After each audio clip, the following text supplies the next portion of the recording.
Hi, it's Amanda from Groovy Babies and I am back today with another tip. This is based on a home visit I did yesterday where a mum asked me what is the quickest and easiest way to boost my milk supply.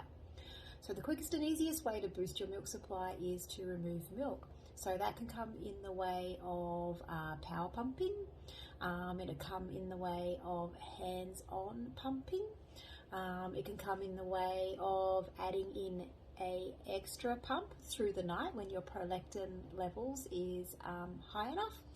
And so it can also come in the way when you go on a breastfeeding holiday. So what that means is that you and your baby snuggle up tight for a day or so and plenty of skin to skin, and just let your baby do unlimited feeding through the day, and then add in those extra feeds at night.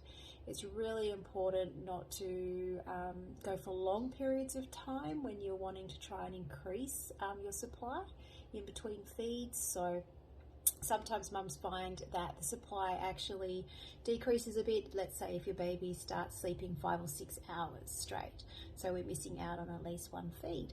So yeah, there's just a couple of little tips on how to increase your milk supply. Any queries, Amanda at groovybabies.com.au. Have a good day. Bye.